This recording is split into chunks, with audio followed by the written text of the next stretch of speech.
My husband was in the U.S. Air Force, and one of his assignments was Tehran, Iran, and we could go there as a family. We could take all of our household goods and car, which was a little bit unusual for a foreign assignment. So we did. We got there, I think, just prior to the advent of the real upheaval that became the Islamic Revolution. We arrived there in the middle of 1978. To me, it was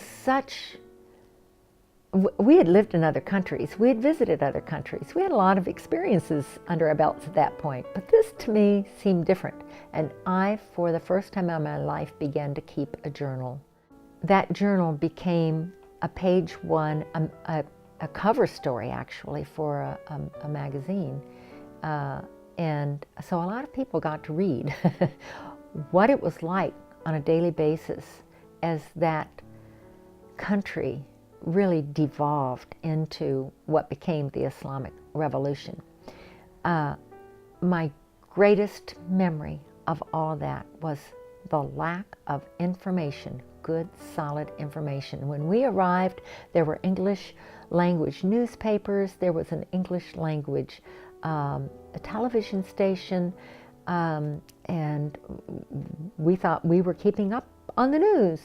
But as things began to deteriorate, there was rioting, there were killings, fires. The Shah, I think, I know, felt like he was losing grip, and so he tightened his grip. And English language newspapers were shut down. The English language television station began to play nothing but classical music, and the image was a photograph of the Shah resplendent in his military uniform. And the only real information we got, ironically, was very late at night, usually at midnight. We could tune in on our little radio, Radio Moscow, that had an English language broadcast. That was it.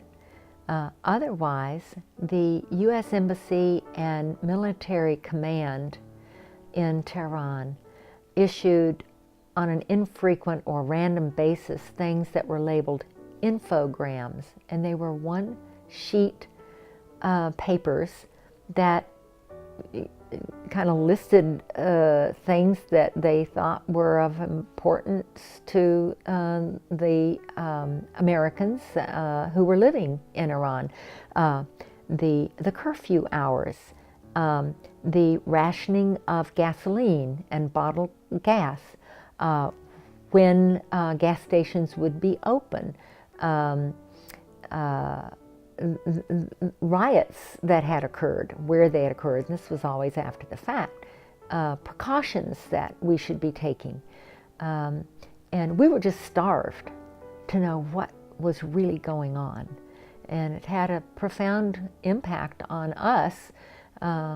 We as a family certainly drew closer together. We're all we had, our little nuclear family. We had some neighbors who were also Americans, either working for defense contractors or corporations such as Bell Helicopter, and who were also in the U.S. military. But we were all kind of cut off. We felt it was unsafe to go outside. One of the security precautions we took was if anyone knocked on our apartment door, one of our children, older children, would answer it, because we knew that no Iranian, no matter what their intentions, would harm a child, not deliberately. So yeah, we became very insular and cut off from the world. So that lack of information, returning to the United States, and my children and I returned without my husband. We were evacuated, among the last American dependents to be evacuated from that country. We were shipped out on a cargo plane. If anybody has any idea what it's like to sit with your kids in a cargo plane, it's not pleasant. But returning to this country and realizing if we had had better information, we would not have been caught up in the terrible throes that occurred. And I say we, I mean my children and I, because my husband was assigned there. That was his duty, to be there. But when we left everything. We had 5 suitcases, 3 kids, me, and 5 suitcases.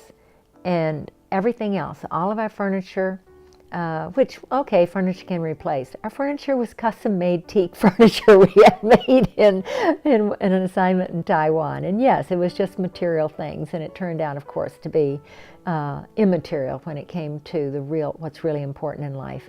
But our car, our appliances, everything. And then, of course, we left my husband, my kid's father, there, not knowing when he would leave. He was told he was going to have to complete his 2-year assignment, which was well over a year, probably about 18 months to go. And so we were plunged into a black hole. We didn't know where to go. We didn't have any money. We didn't have a home. We didn't have anything. We were very fortunate in that we connected up with some friends in Michigan where we had lived before we went to Iran, and we actually house sat for a couple who went to Florida for the winter.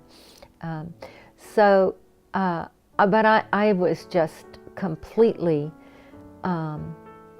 committed to the idea of people really do have a right to know, and that sent me back to college to complete my degree. I graduated with a degree in communications and journalism.